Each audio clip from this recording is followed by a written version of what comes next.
ones, just some of them. I have 2 huge containers full of them, and they are such fun. And I have made some really teeny tiny ones like this one here. That might work because remember the black will go through where the white is, and so all the stuff that's blue can be painted, so that would make a good one. It's like knowing which ones. Now that one would be a bad one. It's been beautiful for other things, but the paint goes in between the lines, and what would be left would be only the vines, and they're too big. This one here is really cool.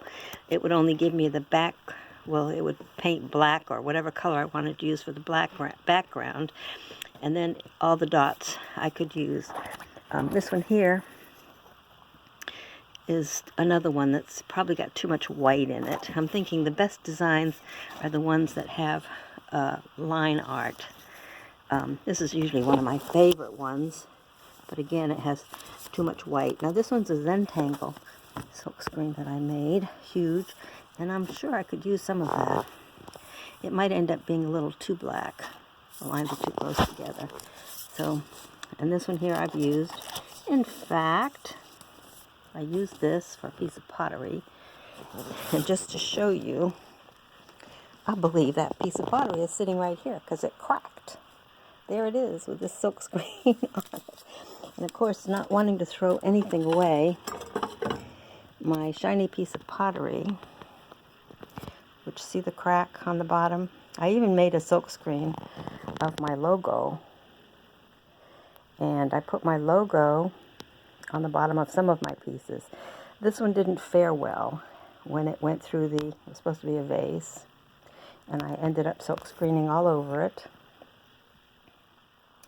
But since I don't like to throw anything away, but see that crack, it's totally not useful as a vase any longer. So what I'm going to do, excuse me, again, here's the piece. Here's my silk screen that I used to create this, one of my pottery pieces. But as you can see, it broke. See the crack at the bottom? Not very useful. So what I plan to do is wrap it in a towel and gently give it a whack with a hammer and see what kind of pieces I get out of it. I think they might be pretty jewelry pieces, don't you?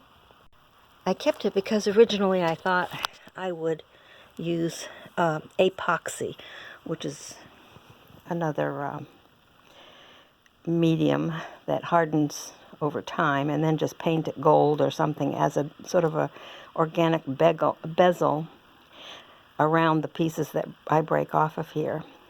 As you can see, I made another silk screen that I used on the bottom of some of my pottery with my name, because I did sell quite a bit of this pottery, but